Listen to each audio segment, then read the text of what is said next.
so much motherfucking design on right now. Break it down, bring it back, make it clap. I got three old thoughts, new block, where that thing. Bitches on my line, and you know they come strap, don't stop. Assalamualaikum warahmatullahi wabarakatuh.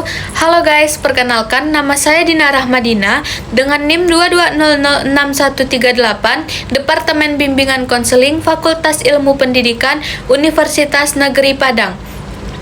Di video kali ini, saya akan menjelaskan materi tentang angket mata kuliah asesmen BK non-tes. Ada 6 poin materi yang akan saya jelaskan, yaitu yang pertama, pengertian, yang kedua, tujuan dan kegunaannya, yang ketiga, jenis dan bentuk, yang keempat, latihan penyusunan angket, yang kelima, kelebihan dan kekurangan, yang keenam, pengolahan angket. Poin pertama yang akan saya jelaskan yaitu pengertian angket. Sutoyo Anwar 2009 mendefinisikan bahwa angket merupakan sejumlah pertanyaan atau pernyataan tertulis tentang data faktual atau opini yang berkaitan dengan diri responden yang dianggap fakta atau kebenaran yang diketahui dan perlu dijawab oleh responden. Sedangkan menurut Gantina Komalasari 2011 mendefinisikan angket sebagai suatu alat pengumpul data dalam asesmen non-tes berupa serangkaian pertanyaan yang diajukan kepada responden, baik diri peserta didik, orang tua, atau masyarakat. Dari definisi tersebut dapat disimpulkan bahwa angket merupakan serangkaian alat yang digunakan untuk mengumpulkan data atau informasi dalam bentuk pertanyaan tertulis yang diajukan kepada responden, yang mana respondennya adalah peserta didik, orang tua, atau masyarakat.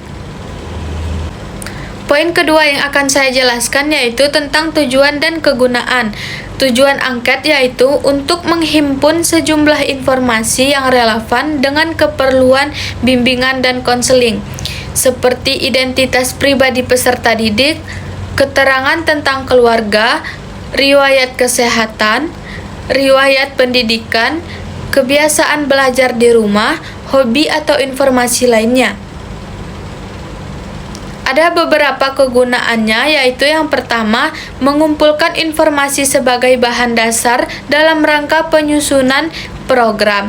Yang kedua, untuk menjamin validitas informasi yang diperoleh dengan metode lain.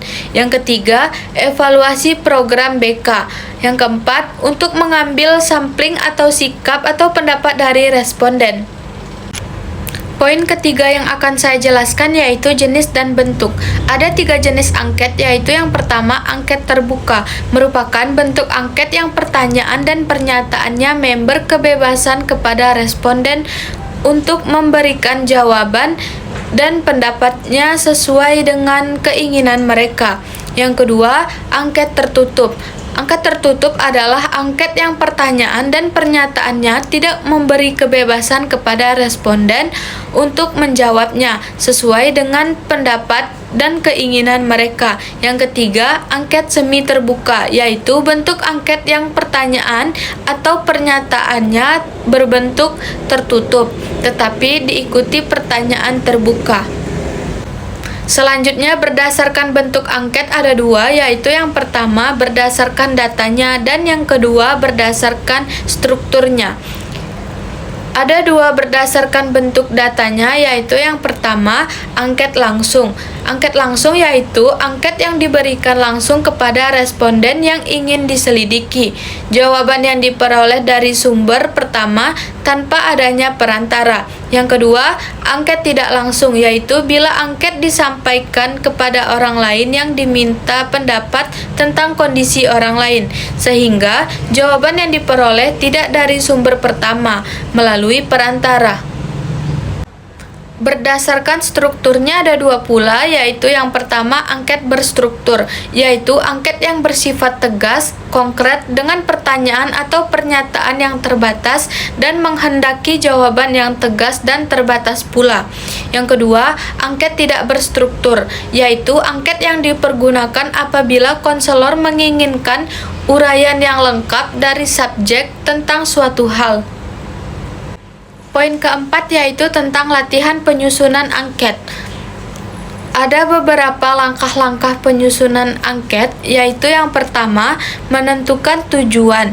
Yang kedua, mengidentifikasi variabel yang menjadi materi angket. Yang ketiga, menyusun kalimat-kalimat pertanyaan atau pernyataan yang mewakili setiap indikator atau petunjuk. Yang keempat, lengkapi angket dengan data responden jika diperlukan. Poin kelima yaitu tentang kelebihan dan kekurangan angket. Ada beberapa kelebihan angket, yaitu yang pertama, data yang praktis untuk mengumpulkan data dalam waktu singkat dan jumlah yang banyak. Yang kedua, metode yang ekonomis dari segi tenaga yang dibutuhkan. Yang ketiga, setiap responden menerima sejumlah pertanyaan yang sama. Yang keempat, responden mempunyai waktu yang cukup untuk menjawab pertanyaan. Yang kelima, pengisian angket dapat dibuat anonim, sehingga responden bisa jujur, bebas, dan tidak malu-malu untuk menjawab.